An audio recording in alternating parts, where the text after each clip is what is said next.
Market లో invest చేసి మీ డబ్బులు డబుల్ చేసుకోవాలనుకుంటున్నారా? సుందరరామిరెడ్డి గారి సెమినార్ కి అటెండ్ అవ్వండి.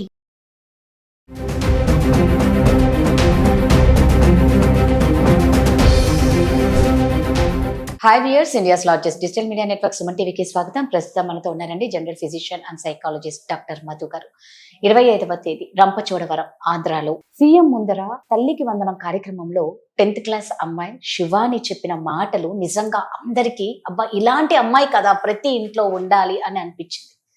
అంతలోపలే 4 రోజుల క్రితమే, అంటే 4 రోజుల క్రితం జరిగిన ఈ కార్యక్రమంలో తను మాట్లాడిన మాటలు ఎంతో మందికి ఆనందాన్ని ఇచ్చిన 4 రోజుల తర్వాత విషాదం. అమ్మాయి సూసైడ్ చేసుకుంది. ఎందుకు అంత కాన్ఫిడెంట్ గా చెప్పిన అమ్మాయికి ఏమైంది? ఆ సూసైడ్ చేసుకోవాలన్న ఆలోచన ఎందుకు వచ్చింది? సో వీటన్నిటి గురించి మధు గారిని అడిగి తెలుసుకుందాం. నమస్తే మధు. నమస్తే అండి. నేను అన్నట్లు 4 రోజుల క్రితం తల్లికి వందనం కార్యక్రమంలో ఏపీ సీఎం చంద్రబాబు అంతమంది జనం మధ్య ఆ అమ్మాయి అంత కాన్ఫిడెంట్ గా నేను ఒక షైనింగ్ స్టార్ అవుతాను అని చెప్పడం అనేది అంత ఈజీ కాదు. నిజంగా అలాంటి పిల్లలు చాలా అరుదుంటారు. నిజంగా ఆ అమ్మాయి కళ నెరవేరలేదు, పేరెంట్స్ కళ అంతకన్నా నెరవేరలేదు. సూసైడ్ చేసుకుంది. అసలు సూసైడ్ చేసుకోవడానికి కారణం ఏంటి? ఎందుకు వాళ్ళు అంత కాన్ఫిడెన్స్ లెవెల్ అన్ని ఎందుకు డౌన్ అవుతాయి? చాలా మంది పిల్లల్లో ప్రతి ఒక్క బిడ్డకి ఈవెన్ ఒక గోల్ ఉంటుంది, దాన్ని సాధించాలి అన్న ఆశ కళలు కూడా వాళ్ళకు ఉంటాయి. అలా ఉండబట్టే వాళ్ళు స్కూల్కి వెళ్తున్నారు, చేస్తున్నారు ప్రయత్నాలు అన్నీ. బట్ ఇక్కడ ఏమవుతుందంటే మనం ప్రతి చోట ఎలా చదవాలి, ఎలా ఉద్యోగం తెచ్చుకోవాలి ఇలాంటివే నేర్పిస్తున్నాం. బట్ లైఫ్ స్కిల్స్ అనేటివి పిల్లలకి నేర్పించట్లేదు, ఏ స్కూల్లోనూ నేర్పించట్లేదు. దానికంటూ ఒక సపరేట్ కోచింగ్ సెంటర్స్ కూడా లేవు. సో దీనివల్ల పిల్లలు ఏమవుతున్నారంటే చిన్న డిస్టర్బెన్స్ వచ్చినా కూడా ఫ్యామిలీలో కానీ, పర్సనల్ లైఫ్లో కానీ, స్కూల్లో కానీ, కాలేజ్లో కానీ ఒక చిన్న డిస్టర్బెన్స్ వచ్చినా కూడా వెంటనే వాళ్ళు డెసిషన్ తీసేసుకుంటున్నారు. ఆ స్ట్రెస్ని, ఎమోషనల్ బ్యాలెన్స్ని చేసుకోవడం చేత కావట్లేదు. సో ప్రతి బిడ్డకి టీనేజ్లో ఇంకా ఎక్కువ హార్మోన్స్ కూడా బాడీ మీద డిపెండ్ అయి ఉంటుంది కాబట్టి ఆ డిస్టర్బెన్స్ వల్ల వాళ్ళు అది బేర్ చెయ్యలేరు. ముఖ్యంగా ఆడపిల్లల్లో మూడ్ స్వింగ్స్ ఉంటాయి ఆ ఏజ్లో. సో వాళ్ళకున్న బాడీ సిచ్యువేషన్, సరౌండింగ్స్ ఉన్న సిచ్యువేషన్ని వాళ్ళు బ్యాలెన్స్ చెయ్యలేక ఇదంతా మన వల్ల కాదు, వీళ్ళు మారరు, మనం ఇవన్నీ అచీవ్ చేయలేము ఇలాంటి ప్లేస్లో ఉంటే, కనీసం మనం లేకపోతే అయినా వీళ్ళు మారుతారేమో అన్న డెసిషన్ ఒక్క నిమిషంలో తెచ్చుకున్నారు. కానీ ఆ క్షణాన్ని ఎలా హ్యాండిల్ చెయ్యాలి అన్నదే గవర్నమెంట్ కానీ పేరెంట్స్ కానీ పిల్లలకి నేర్పించాలి. గవర్నమెంట్ నుంచి ప్రతి హై స్కూల్లో ఇప్పుడు ఒక సైకాలజిస్ట్ని పెడుతున్నారు. ఈవెన్ ఒక 3-4 స్కూల్స్కి కలిపైనా ఒకరిని పెడుతున్నారు. అయినా ఒక సైకాలజిస్ట్ ఉన్నంత మాత్రాన ప్రతి బిడ్డకి ఎలాంటి ప్రాబ్లం ఉందని వాళ్ళు ఇండివిజువల్గా సర్వీస్ ఇవ్వడం అనేది చాలా కష్టమైన పని కదా. మనం కూడా మన బిడ్డల మీద కేర్ తీసుకొని వాళ్ళకి లైఫ్ స్కిల్స్ అన్నవి ప్రతి మనిషికి అవసరం. ఎమోషనల్గా మనం లోగా ఉన్నప్పుడు మనం ఎలా ఉండాలి, ఎలా ఓవర్కమ్ చేయాలి అలాంటివి నేర్పించాలి. సైకాలజిస్ట్గా మనం ఏం చెప్తాము అంటే ఇలాంటి కేసెస్లో పిల్లల ముందు గొడవ పడ్డం తల్లిదండ్రులైనా సరే, బంధుమిత్రులైనా సరే కరెక్ట్ కాదు. మనం ఈగోయిస్టిక్గా ఉంటాం కాబట్టి ఆ సిచ్యువేషన్ని ప్రొలాంగ్ చేస్తాం, బాగా డ్రాగ్ చేస్తాం, ఇంకా ఇంకా ఇంకా మాట్లాడుతూనే ఉంటాం, వాళ్ళు చేసిన తప్పుల్నే చూపిస్తూనే ఉంటాం. ఎక్కడైనా గొడవ వచ్చినప్పుడు మనం ఎదుటి వాళ్ళ తప్పుల్ని మాట్లాడతాం, ఎదుటి వాళ్ళు మన తప్పుల్ని మాట్లాడతారు కదా. సో ఇవన్నీ మాట్లాడుకుంటూ ఉన్నప్పుడు వినే వాళ్ళకి అవి చాలా డిస్టర్బెన్స్ గా అనిపిస్తుంది కదా. చిన్న పిల్లల వయసులో వాళ్ళకి అవన్నీ ఎంత ట్రామాని గురి చేస్తుందండి. అమ్మాయి చక్కగా లెటర్, అంటే సూసైడ్ లెటర్లు నోట్ చేసి రాసి మరీ వెళ్ళిపోయింది. అమ్మ, నాన్న, అన్న, వదిన, అమ్మమ్మ గొడవ పడకుండా కలిసి ఉండండి. తనకు అందరూ ఇష్టం కదా, విడిపోతే చూడలేదు కదా. తను ఇంత మంచిగా లైఫ్ ని నేను ఇలా డిజైన్ చేసుకోవాలి అని ఆలోచించిందంటే తనకి అబ్సల్యూట్లీ మంచిగా పాజిటివ్ మైండ్ సెట్టే ఉంది, మోటివేషన్ ఉంది కాబట్టే తను అంతమందిలో చెప్పగలిగారు అంత ధైర్యంగా. అదేదో మనం ప్రాక్టీస్ చేయిస్తే వచ్చే ఒక రోజులో వచ్చే విషయం కాదు. తనకే ఆ గట్స్ ఉండాలి, నేను చెయ్యాలి, నేను సాధించాలి అన్న సంకల్ప బలం ఉండాలి, తనకుంది. కానీ కేవలం కుటుంబంలో పేరెంట్స్కి ఎలా పిల్లల ముందు బిహేవ్ చెయ్యాలి అన్నది తెలియకపోవడం వల్లే ఈరోజు ఒక నిండు ప్రాణాన్ని మనం కోల్పోయాం.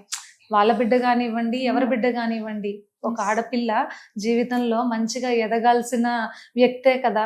తను ఒక మంచి వ్యక్తి అయ్యి ఉండింటే రేపు పొద్దున మన దేశానికి ఎంత గర్వకారణం. ఈ రోజు ఒక అమ్మాయి మిషన్ సెలెక్ట్ అయిందని అందరు చెప్పుకొని ఫోటోలు వేస్తున్నారు కదా. ఒకరు గెలిచిన తర్వాత ఫోటోలు వేయడం కాదు, ఆ గెలుపుకి బాట మనం వేయగలగాలి. తల్లిదండ్రులుగా సమాజంలో ప్రతి ఒక్కరు వేయాలి. ప్రతి ఒక్కరు బేసేనండి. ప్రతి మనిషి షేప్ అవ్వాలంటే సమాజము, కుటుంబము, తల్లిదండ్రులు, స్కూల్, పీర్ గ్రూప్, ఈ 5 ఖచ్చితంగా సపోర్ట్ చెయ్యాలి. అప్పుడే ఆ మనిషి కరెక్ట్ గా గోల్ ని రీచ్ అవ్వగలుగుతారు.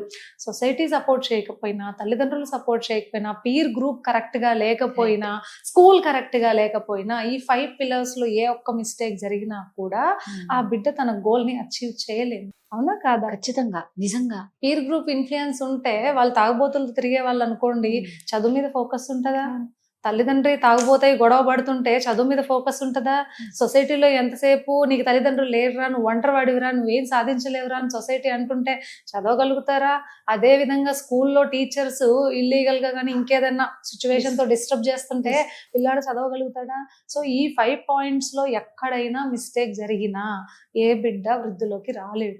సో బిడ్డ బాగుపడాలంటే కేవలం తల్లిదండ్రులు కాదు, కేవలం స్కూల్ టీచర్స్ కాదు, హోల్ సొసైటీ, ప్రతి మనిషిని గౌరవించడం నేర్చుకోవాలి. పెద్దవాళ్ళని గౌరవించడం, డబ్బులు ఉన్న వాళ్ళని గౌరవించడం కాదు. చిన్న బిడ్డైనా కూడా వాళ్ళకు కూడా రెస్పెక్ట్ ఇవ్వాలి. వాళ్ళు కూడా ఒక మనిషిగా ఈ భూమి మీద నీతో పాటు కలిసే పుట్టారు, కలిసే ప్రతి పనిని చేస్తున్నారు. వాళ్ళ ధర్మాన్ని వాళ్ళు నిర్వర్తించి ప్రతిరోజు వెళ్ళి చదువుకొని వస్తున్నారు. రేపు పొద్దున ఈ దేశానికి, వాళ్ళ జీవితానికి మంచి భవిష్యత్తు ఇవ్వాలన్న ఆశతో ఆ అమ్మాయి చదువుతోంది. సో అలాంటి వాళ్ళకి సపోర్ట్ చేయాల్సిన బాధ్యత మనందరికీ ఎంతైనా ఉంది. అలా చెయ్యకుండా ఇలాంటి ప్రాణాలన్నింటినీ కోల్పోతే చివరికి ఎవరు మిగులుతారు? ఏం మిగులుతారు? అదైతే కరెక్ట్. మీ కొట్లాట్లా, మీ ఈగోనా, మీ మాట పట్టింపులా, ఇవన్నీ కలిసి మీరు ఇప్పుడు మాట్లాడుకుంటారు. బిడ్డ వెనక్కి వస్తుందా? ఎందుకంత పంతం? ఏదన్నా అయిపోయిన తర్వాత చాలా సార్లు చూసానండి నేను కూడా, బాగున్నప్పుడు వీళ్ళు ఏదేదో మాట్లాడతారు. అప్పుడు నువ్వు అలా చేసావు, ఇట్లా చేసావు, అన్ని చేసావు. చనిపోయిన తర్వాత అయ్యో నేను వచ్చుంటే బాగుండే, అయ్యో నువ్వు చూడలేదు, అయ్యో నేను రాలేకపోయినానే. అది ఓవర్ యాక్షనా కాదా? అప్పుడు ఎందుకు రియలైజ్ అవ్వలేదు? చూడరు. చాలా కేసెస్ లో చూసా నేను. అప్పుడు ఎందుకు రియలైజ్ అవ్వలేదు? ముందు నువ్వు చేయాల్సిన పని కరెక్ట్ గా చేసి తర్వాత బాధపడితే ఒక అర్థం ఉంది. మన వల్లే ఒక ప్రాణం, అది చిన్న బిడ్డ కానివ్వండి, పెద్దవాళ్ళు కానివ్వండి, ప్రాణం పోయేంత వరకు లాగడం అవసరం. మీ గొడవ జరిగేటప్పుడు చుట్టూ ఎవరున్నారు, ఏముంది, వాళ్ళ పరిస్థితి ఏంటని ఆలోచించాలా. అందరూ ఒకలాగా తీసుకోలేరండి పిల్లలు. చాలా మంది పిల్లలు డిస్టర్బ్ అవుతున్నారు. కేవలం ఆ అమ్మాయి ఒక్కటే కాదు, చాలా మంది ఇలా తాగేసి తండ్రి పిల్లలు గొడవ పడడం వల్ల ఆ మధ్యలో ఉన్న పిల్లలు నలుగుతున్నారు. ఇన్ఫాక్ట్ నేను చాలా మందిని లైవ్ గా చూశాను. వాళ్ళు వచ్చినప్పుడు కూడా పిల్లల మధ్యలో నలుగుతుంటారు, అమ్మా తిను అని వాళ్ళు అడుక్కుంటుంటారు. ఈవిడ అతని మీద కోపంతో ఈవిడ తినదు, మధ్యలో డిస్టర్బ్ అవుతుంటది. ఎవరు? ఎంత ఏజ్ వాళ్ళకి? 5-6 ఇయర్స్ ఉంటది. 5-6 ఇయర్స్. వాళ్ళు ఏం నేర్చుకోవాలి మీ నుంచి? వాళ్ళు ఎంత డిస్టర్బ్ అవుతారు, ఎంత ట్రామాకు గురవుతుంది వాళ్ళ చిన్న మనసు కదా. వాళ్ళు ఎలా ఫోకస్ చేసి చదవగలుగుతారు? వాళ్ళకు ఒక ఎమోషనల్ సేఫ్టీ అన్నది మిస్ అయిపోతారు. వాళ్ళు మనం అన్సేఫ్ ప్లేస్ లో ఉన్నాం అని అనుకుంటారు లేదా? కాబట్టి ఎక్కడా కూడా కానీ మీరు పిల్లలకి కరెక్ట్ గా time, effort, care, values everything ఇవ్వగలను అనుకుంటేనే కనండి, లేదా వద్దు. లేకపోతే నిజంగా బంగారం లాంటి జీవితాన్ని మీరు అలా జీవితాన్ని ఇచ్చినట్టే ఇచ్చి చేతులారా పోగొడుతున్నారని అనిపిస్తుంది. థ్యాంక్ యూ అండి.